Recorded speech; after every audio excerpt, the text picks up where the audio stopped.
ಸ್ವಾಮಿ, ಏನೇ ನಿಂತಲ್ಲೇ ಕಲ್ಲಾಗಿದ್ದೀನಿ?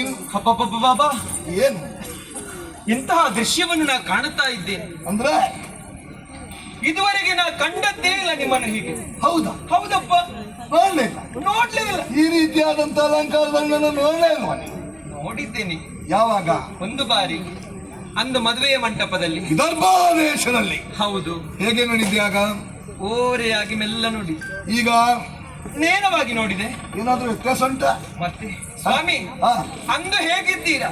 ಇಂದು ಹಾಗೆ ಸ್ವಲ್ಪವೂ ಬದಲಾವಣೆ ಇಲ್ಲ. ಯಶೋಮತಿ, ಸರಸಮಯವಾದಂತ ಜೀವನ ನಮ್ಮದು.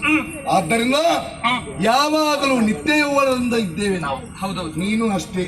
ಆಗ ಅಸಮಯದ ಮೇಲೆ ಯಾವ ರೀತಿಯಾಗಿ ನೀನಿದ್ದೇವೋ ಅದೇ ರೀತಿ. ಅದು ಸುಮ್ಮನೆ ಸ್ವಲ್ಪ ದಪ್ಪಾಗಿದೆ ನಾನು. ಹೌದಾ? ಅಲ್ಲಿ ಮತ್ತೆ ಯಾಕೆ ಇಷ್ಟು ಹಾಕಿಕೊಳ್ಳುವುದು ನೀವು? ನನಗೆ ಹಾಕುವಾಗ ಗೊತ್ತಾಗುತ್ತೆ. ನಿಲ್ಲಿಕ್ಕೆ ಆಗುದಿಲ್ಲ, ಹತ್ತಿರ ಬರ್ಲಿಕ್ಕೆ ಆಗುದಿಲ್ಲ. ಅದೇನು ಹಾಗೆ? ಅದು ಹಾಕಿದವರಿಗೆ ಗೊತ್ತಾಗುದಿಲ್ಲ. ಸ್ವಲ್ಪ ಹಾಕಿಕೊಳ್ಬೇಕು. ಇಷ್ಟೆಲ್ಲ ಇದ್ದದ್ದನ್ನೆಲ್ಲ ಹಾಕಿಕೊಂಡು ಬಂದದ್ದ? ಅದು ಪರದೇಶದ್ದು. ಹೌದಾ? ಎಂತಹ ಪರಿಮಳ, ಎಂತಹ ಪರಿಮಳ. ಸ್ವಾಮಿ, ಉಡುಗೆ ತೊಡುಗೆಯನ್ನು ಕಂಡಾಗ ಸಂತೋಷವಾಯಿತು ಪ್ರಭು, ಸಂತೋಷವಾಯಿತು. ಇದು ನನಗೆ ರಾಜಕಾರ್ಯ ಉಂಟು. ರಾಜಕಾರ್ಯವೋ ರಾಜನ ಕಾರ್ಯವೋ? ಅದೇನು ಹಾಗೆ? ವ್ಯತ್ಯಾಸ ಉಂಟು ಸ್ವಾಮಿ. ಏನು ವ್ಯತ್ಯಾಸ? ರಾಜಕಾರ್ಯ ಅಂದ್ರೆ ಪ್ರಜೆಗಳಿಗೆ ಬಂದಂತಹ ಸಂಕಷ್ಟವನ್ನು ಹೋಗಲಾಡಿಸುವುದು ಅಥವಾ ಅವರ ವಿಚಾರವನ್ನು ತಿಳಿಯುವುದಕ್ಕಾಗಿ, ಪ್ರಜೆಗಳಿಗೆ ಸಂಬಂಧಪಟ್ಟ ವಿಷಯ. ಹೌದು. ರಾಜನ ಕಾರ್ಯ ಅಂದ್ರೆ ಸ್ವತಃ ನಿಮಗೆ ಸಂಬಂಧಪಟ್ಟದ್ದಲ್ವಾ? ಇದು ಎರಡು ಅದೇ. ಹೌದಾ? ನಾನು ಬರ್ಬೇಕಾ? ಎಲ್ಲಿಗೆ? ಆ ಕಡೆಗೆ, ನಂದನವನಕ್ಕೆ. ಯಾಕೆ? ಅವಳನ್ನು ಕಾಣುವುದಕ್ಕೆ. ಏನಾಯ್ತು? ಇದು ನೀನು ಎಲ್ಲ ತಿಳಿದೇ ಬಂದದ್ದ?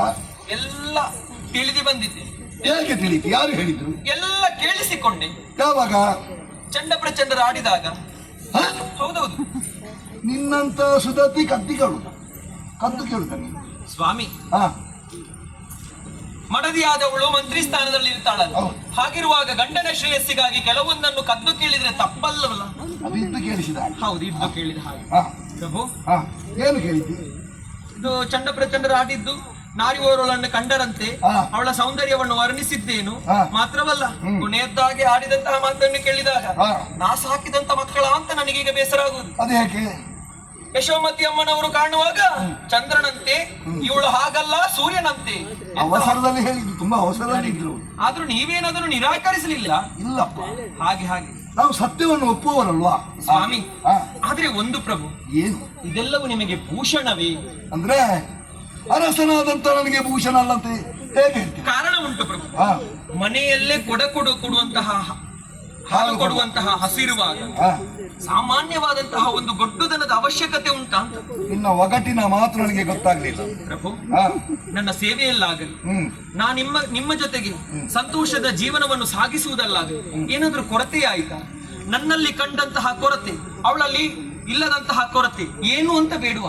ಚಿನ್ನ, ನಿನ್ನಲ್ಲಿ ಕೊರತೆಗೊಂಡು ಹೋದದ್ದಲ್ಲ, ಯಾಕೆ ಅಂತ ಬೇಡುವ? ಹಾರಿ ಹಾರಿ